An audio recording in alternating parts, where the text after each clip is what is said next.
अस्सलाम वालेकुम, welcome to अनाफे goat farm. मैं हूं आपका होस्ट शेख रोहान। आज एक न्यू वीडियो और नए टॉपिक के साथ हाजिर हुए हैं। आज हम बात करने जा रहे हैं गोट फार्मिंग के हवाले से। बहुत सारे दोस्तों ने विज़िट किया है ये कुछ लास्ट डेज़ में, और डेली बेसिस पे तकरीबन हम हमारे पास चाहने ना चाहने के बावजूद लोग विज़िट करते हैं।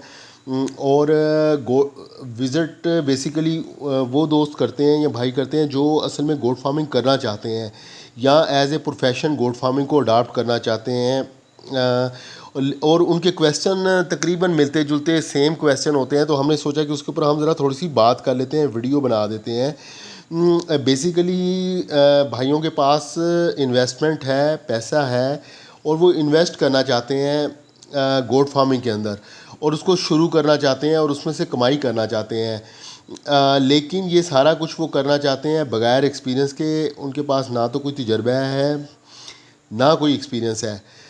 जब हम डिस्कशन करते हैं, बात करते हैं उनके साथ, तो दो चीज़ें जो बहुत कॉमन हमें उनके साथ बातचीत में महसूस हुई हैं। एक तो जो भी हैं वो पैसे लगा के फ़ौरन इमीडिएटली उसका रिज़ल्ट चाहते हैं, कि मतलब अगर हम पैसे लगाएं गोट फार्मिंग के अंदर और हमें साथ ही प्रॉफिट आने लग जाए गोट फार्मिंग के अंदर से। और एक चीज़, और दूसरा जो है वो उनका एक्सपीरियंस नहीं होता है बिल्कुल भी। कुछ दोस्तों का एक्सपेरिमेंट है पुराना रिवायती तरीके से, जैसे गोट फार्मिंग पहले होती थी। अभी क्योंकि ज़रा थोड़ा सा ट्रेंड चेंज हुआ है, लोगों को समझ में आई है, कमर्शियल फार्मिंग सामने आई है, तो थोड़ा सा माहौल चेंज हो गया गोट फार्मिंग का। वरना तो वही तरीकाकार था, लोग बकरी को चराते थे, फ्री में जानवर बकरी को पालना चाहते थे। और अभी भी एक माइंड, बहुत बड़ी तादाद में लोगों का माइंड सेट है कि बकरी को फ्री में पालना है, तभी हमें इसमें से बचत होनी है। तो ये जब हम फिर बात करते हैं, उनको समझाते हैं कि एक तो ये तजर्बे के बगैर गोट फार्मिंग आप अगर करेंगे तो नुकसान होगा आपका। आपके लिए बहुत ज़रूरी है कि आप इसका एक्सपीरियंस हासिल करें, इन चीज़ों को समझें, समझ के फिर आप इसको चलें। और बगैर समझे अगर आप इस कश्ती के ऊपर सवार होंगे तो आप ना सिर्फ खुद डूबेंगे बल्कि औरों को भी लेके डूबेंगे। अगर कोई बंदा आपके साथ इन्वेस्टमेंट करता है उसकी भी आप ख़राब करेंगे या आप अपनी भी नुकसान करेंगे। तो इसलिए आपका सरमाया कीमती है, सोच समझ के आप गोट फार्मिंग करें। दूसरा, ये कोई डेयरी प्रोडक्ट, डेयरी आइट का काम नहीं है। गोट फार्मिंग लॉन्ग टर्म काम है। गोट फार्मिंग के अंदर बहुत तफसील के साथ मैंने पहले वीडियोस बनाई हैं। गोट फार्मिंग के अंदर सबसे पहला जो काम है वो आपने अपने एनिमल को मेंटेन करना है। ये मैंने रिसेंटली काफ़ी भाइयों को मैंने ये समझाने की कोशिश की है, लेकिन क्योंकि भाई विज़िट करते हैं फिर हम उन्हें बताते हैं, तो सोचा हमने यही कि हम इसके ऊपर बात कर देते हैं। सबसे पहला जो काम होता है, जब आप कोई भी ब्रीड, कोई जानवर आप परचेज़ करके लेके आते हैं अपने फार्म के ऊपर, सबसे पहले आपने उसको मेंटेन करना होता है जिस सेहत में, जिस हेल्थ में आप उसको लेके आए हैं। उसके बाद वो जानवर आपका मेंटेन होगा, वो तैयार होगा, ब्रीडिंग के लिए आएगा। बकरी है तो वो बच्चों की तरफ जाएगी, बकरा है तो वो आपका तैयार होगा ईद के लिए या मीट पर्पज़ के लिए, जिस पर्पज़ के लिए भी आप गोट फार्मिंग कर रहे हैं। जब इस स्टेज के ऊपर जब आपने जानवर मेंटेन कर लिया, फिर आपको प्रोडक्शन के बारे में, प्रोडक्शन आना शुरू होगी, ये बच्चों की शक्ल में, दूध की शक्ल में। और जब आपने बच्चे ले लिए उसके बाद, पहले तो बहुत सारे लोगों की गोट फार्मिंग यहाँ पे ही नाकाम हो जाती है। जो जो पहला स्टेप है, जो जानवर को मेंटेन करने वाला जो स्टेप है, उसके ऊपर ही हमारी गोट फार्मिंग की हवा निकल जाती है और हम अपना नुकसान कर लेते हैं। और ये होता इस वजह से है कि हमारा एक्सपीरियंस नहीं होता, हमारा तजर्बा नहीं होता।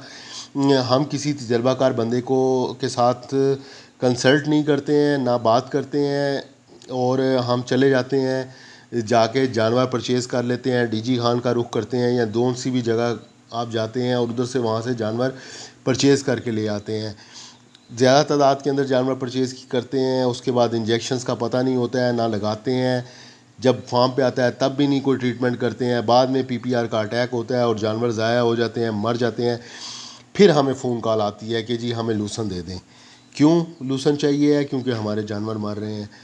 भाई आप ये चीज़ को समझें, जानवर आपके आपके नहीं मरने चाहिए, तब आप के लिए आपने गोट फार्मिंग को अगर बिज़नेस में लेना है तो आपको इस चीज़ को पहले समझें। आप पहले अपनी एक भी एनिमल को परचेज़ करने से पहले गोट फार्मिंग को समझ के फिर आप चलें। उसके अंदर आपकी पैसे हैं, आपका नुकसान होगा। आप नुकसान अपना क्यों करते हैं, क्यों अपने पैसे ज़ाया करते हैं, आप क्यों नहीं मिलते फार्मर से, क्यों नहीं। अब तो कोई मुश्किल रह ही नहीं गया काम। यूट्यूब के ऊपर हर बंदे ने वीडियोस डाली हुई हैं, अच्छे अच्छे आइडियाज़ लोगों ने दिए हुए हैं। जो प्रैक्टिकली गोट फार्मिंग कर रहे हैं वो अपने सारे आइडियाज़ शेयर करते हैं। अब तो मुश्किल ही नहीं रह गया आपको। उसके बावजूद भी पर्सनली भी आप विज़िट कर सकते हैं। गोटलैंड फार्म वाले वेलकम करते हैं, आप उनके पास जाते हैं। हमारा फोरम है और बहुत सारे लोग गोट फार्मिंग कर रहे हैं। चकवाल गोट फार्म एक बड़ा नाम है। बहुत सारे लोग इस तरह बेतहाशा लोग हैं जो गोट फार्मिंग कर रहे हैं और अच्छी गाइडेंस प्रोवाइड कर रहे हैं। तो फ्री में ज्ञान मिल रहा है भाई, नहीं लेना वो आपका अपना कसूर है। प्रैक्टिकल चीज़ें देखें, उसके बाद आप इस चीज़ के अंदर आएँ। जानवर को मेंटेन करेंगे, हेल्थ करेंगे, फिर उससे आपको प्रोडक्शन मिलेगी। प्रोडक्शन मिलेगी, वो प्रोडक्शन आपने संभाल ली, बचा लिया बच्चा। दूसरे नंबर पे जो गोट फार्मिंग हमारी फ्लॉप होती है वो हमारे बच्चे जब ज़ाया होते हैं तब हमारी गोट फार्मिंग। पहला स्टेप मैंने आपको बताया, जब हमने ज़ाया कर दिए, हमने नहीं संभाला अपना जानवर।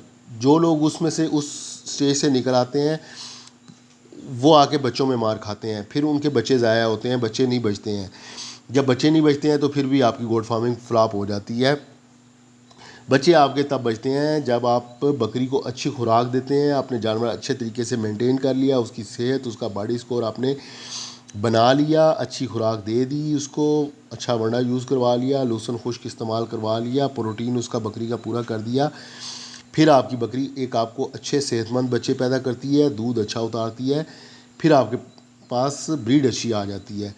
और बच्चा सेहतमंद आ गया, चाहे वो दोगला जानवर है, चाहे ब्रीड वाला है, जैसा भी है, लेकिन वो बच्चे से ही आपका फ्यूचर चलता है। बच्चा जब आपके पास बचता है, आपका गोट फार्मिंग का सफ़र वहाँ से शुरू होता है। उस बच्चे में आपकी गोट फार्मिंग का मुस्तकबिल छुपा हुआ है। आपकी जो लगाई हुई इनकम है वहाँ से आपको वसूली आना स्टार्ट होनी है। जब बकरी ने दूध दे दिया आपको ज़्यादा या अच्छे बच्चे दे दिए, और वो बच्चे आप पाल के तैयार करके, वहाँ से आपका सफ़र शुरू होगा। फिर उसके बाद आपने खुराक अच्छी रखी, 40 दिन के बाद बकरी को दोबारा क्रॉसिंग के अंदर लेके आए, एक आपने सर्कल अपना स्टार्ट किया, पीछे वाले बच्चे फ्लाक तैयार हुआ, आगे निकले, पीछे से आपके पास बच्चे और आना शुरू हुए। तो यहाँ से आपके आके आपको प्रॉफिट मिलेगा, यहाँ से आपको इनकम होगी।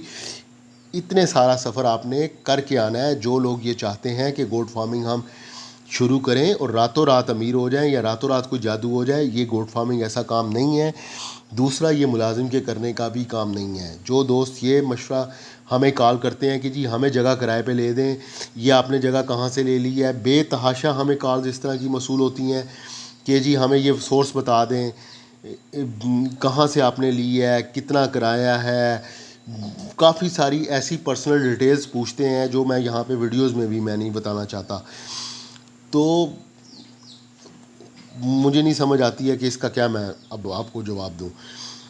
तो ये चीज़ें हैं, गाइड हम कर रहे हैं, आपको बता रहे हैं, आप ये चीज़ों को समझें। गोट फार्मिंग आप ज़रूर करें, लेकिन आप करेंगे तो तब ये होगा। अगर आप कहेंगे कि मैं कोई जगह ले लूँ, वहाँ पे मैं कुछ 100-50 जानवर छोड़ दूँ और वहाँ पे मेरा मुलाजिम देखेगा और वो बकरियाँ 4 गुना हो जाएंगी और साल बाद पता नहीं कितना मार्जिन बन जाएगा, और जैसे यूट्यूब पे बाद लोगों ने वीडियोस डाली हुई हैं कि जी इतने लाख बना लें और इतने लाख बना लें, सब ख्याली पुलाव हैं। ये बनेगा ज़रूर, ये नहीं है कि नहीं बनेगा, लेकिन जब आप इसके अंदर ख़ुद इन्वॉल्व होंगे, आपको इंजेक्शंस का पता होगा, आपको मेडिकेशन का पता होगा, आपको बच्चे लेने का पता होगा, आपको हेल्थ मेंटेन करने का पता होगा, आपको फीड का पता है, प्रोटीन का पता है, तब ये सारे मामला जब आप कर लेंगे तब आपका सिस्टम चलेगा भाई। अदरवाइज़ जो है वो मुश्किल मामला आते हैं। ये गोट फार्मिंग इस तरह नहीं है कि रातों रात अमीर हो जाएं आप। तो ये चीज़ों को समझें, समझ के फिर आप चलें। आपके पैसे हैं, उसको सोच समझ के संभाल के आप खर्च करें। उसके अलावा बहुत सारे दोस्त पर्सनली मिलने के ख्वाहिशमंद हैं, मैसेज हमें आते हैं, कॉल्स लोग करते हैं कि हम पर्सनली मिलना चाहते हैं या विज़िट करना चाहते हैं, और बातें उनकी घूम फिर के यही हैं जो मैंने ये की हैं। इसके अलावा कोई बात नहीं होती है, यही बातें होती हैं जो ये मैं बता रहा हूँ। फिर भी मैं कोशिश कर रहा हूँ थोड़ा सा टाइम मैनेज करके एक एक भाई को पर्सनली मिलना पॉसिबल नहीं है मेरे लिए। काफ़ी हेक्टिक मेरी जॉब है। वर्किंग एज ए मैं जुडिशल ऑफिसर वर्क कर रहा हूँ, सर्व कर रहा हूँ गवर्नमेंट डिपार्टमेंट में। तो उसके अलावा गोट फार्मिंग हम कर रहे हैं।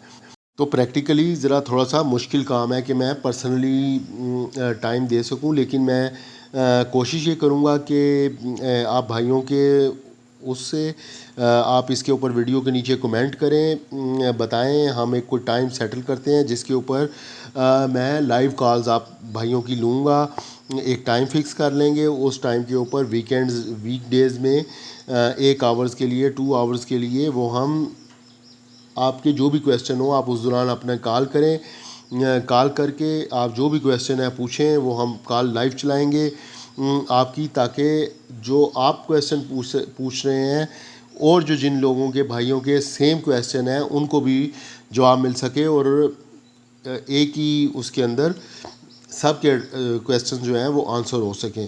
तो ये मैं जो पॉसिबल है मेरे लिए वे आउट ये मैं कर सकता हूँ। इंशाल्लाह ताला इसके ऊपर मैं वर्किंग करता हूँ और टाइम मैनेज करता हूँ। तो ये हम सेशन लाइव सेशन स्टार्ट करते हैं, उसके अंदर जो भी आपका बकरियों से बीमारी से रिलेटेड या बकरियों की अफजाइश से रिलेटेड जो भी आपका क्वेश्चन है या गोट फार्मिंग आप करना चाहते हैं, रेलेवेंट क्वेश्चन जो आपके हैं वो इंशाल्लाह ताला कोशिश करते हैं कि हम एड्रेस कर सकें, जो हमारा नाकिस नॉलेज है वो हम आपके साथ शेयर कर सकें। ठीक है जी, वीडियो क्लोज़ करते हैं, दुआओं में याद रखिएगा। इंशाल्लाह ताला मिलते हैं अगली वीडियो में। अल्लाह हाफ़िज़।